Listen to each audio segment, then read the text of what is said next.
सिर्फ उसको गाली देने का काम करता हूं। विचारधारा हमें पता ही नहीं, हमें विचारधारा का कोई लेना देना नहीं।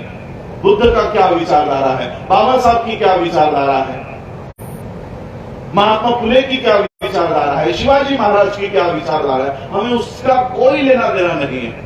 हम बस आपस में लगे हुए हैं। वो उनकी विचारधारा को फैलाने के लिए प्रधानमंत्री पद का भी त्याग करने को तैयार है। हम हमारी विचारधारा को फैलाने के लिए हम एक छोटा सा पद भी छोड़ने को तैयार नहीं है।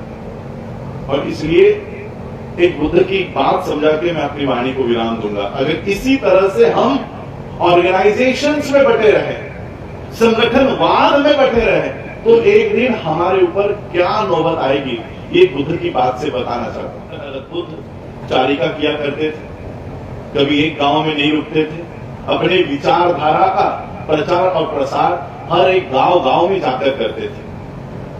और वो अपने संघ के साथ, बुद्ध संघ के साथ, वो अपने संघ के साथ अलग अलग गांव में, अलग अलग प्रांत में वहां जाया करते थे। एक दिन ऐसे ही चारिका करते करते वो ऐसे नगर में आकर पहुंचे, ऐसे गांव में आकर पहुंचे, वो पता नहीं कितने सालों से उजड़ चुका था। तथागत बुद्ध के संघ ने पूछा कि ये तथागत, ये कैसा गांव है, यहां पर कोई पेड़ नहीं दिखाई दे रहे, कोई जानवर नहीं दिखाई दे रहे, सिर्फ घर है, रास्ते हैं, यहां के लोग कहां चले गए? तथागत बुद्ध ने कहा कि जाओ जरा देख कर आओ, इस गांव के लोग कहां चले गए, इस गांव के लोग कहां हैं। और सभी बौद्ध भिक्षु एक एक घर में वो छानबीन करने के लिए गए कि गांव के लोग कहां चले गए। तथागत बुद्ध भी एक घर में गए और घर में जाते ही उन्होंने क्या देखा कि सभी जो लोग हैं वो अपने अपने घरों में मरे पड़े, मर गए। और विशेष उन्होंने एक और जानकारी उनको प्राप्त हुई कि सभी जो लाशें हैं, घर के अंदर जो लाशें हैं, वो एक गड्ढे में पड़ी हुई है।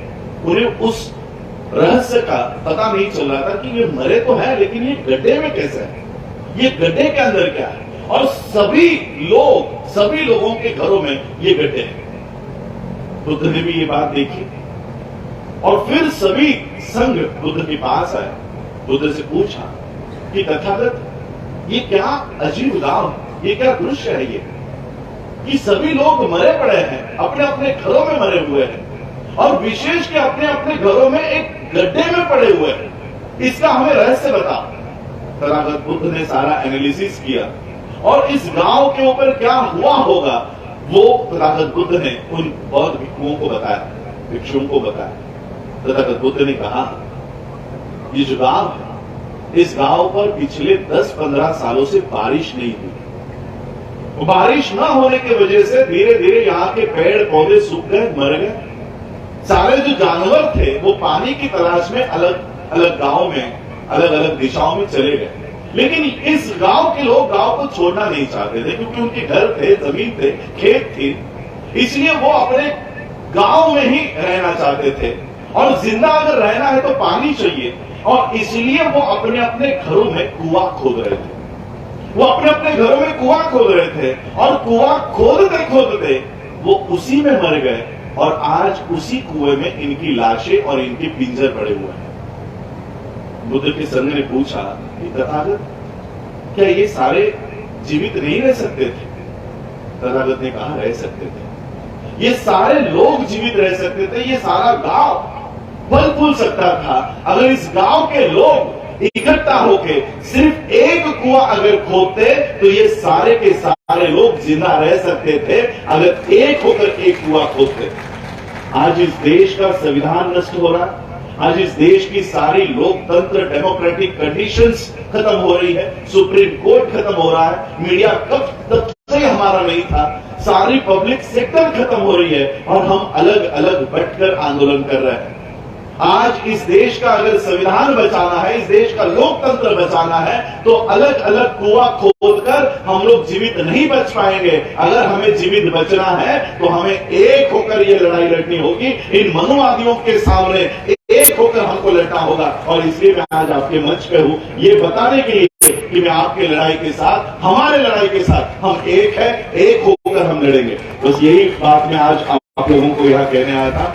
मैं आज बामसेफ के इस 39 राष्ट्रीय अधिवेशन के लिए तहे दिल से मनोकामना देता हूं, मंगल कामनाएं देता हूं और इसी तरह से हमारे सभी हम लोग उनको SC ST OBC जिसको हम एक शॉर्ट टर्म दे दिया है मूल निवासी SC ST OBC माइनॉरिटी, सारे माइनॉरिटीज चाहे वो क्रिश्चियन हो, सिख हो, मुस्लिम हो, सभी माइनॉरिटीज एक मंच पर हम लोगों को लड़ना है और एक मंच पर एक होकर हमें इन मनुवादियों से, RSS से, इससे बड़ी ऑर्गेनाइजेशन, इनके पेड में ही डेडिकेटेड 85 लाख वर्कर्स आज काम कर रहे हैं। 85 लाख वर्कर्स। इस तरह से हम लोगों को इतनी बड़ी तादाद में, इतनी बड़ी संगठनों से हम लोगों को लड़ना है, तो उस हिसाब से हमको ऑर्गेनाइज होकर काम करने की जरूरत है। आज आप लोगों ने मुझे बुलाया, मैं बहुत बहुत आभार व्यक्त करता हूं, खास करके हमारी फुलाताई जी का आभार व्यक्त करता हूं। पता नहीं वो पिछले कितने दिनों से मुझे फोन कर रही है और मैं फोन भी नहीं उठा पा रहा था, इतना मैं कंटिन्यूसली बिजी था। दोपहर में 12 बजे आया हूं, बिना खाना खाए, पानी भी नहीं पिया, मैं वैसे ही नहा के तुरंत यहाँ पर आया हूं। फिर मुझे मीरा भाई अंदर निकलना है, तो मैं आपसे मैं बहुत खुश होता कि अगर मुझे पूरा दिन का सेशन सुनने मिलता, क्योंकि यही वो मंच है जहां से मैं तैयार हुआ हूं। मैं हमेशा इसको अपना घर समझता हूं, बामसेफ को अपना घर समझता हूं। जब भी मेरी जरूरत पड़े मैं हमेशा आप लोगों के साथ हूं। आप लोगों ने मुझे सुना, उसके लिए बहुत बहुत आभार, धन्यवाद। जय भीम, जय भारत, नमो बुद्धाय।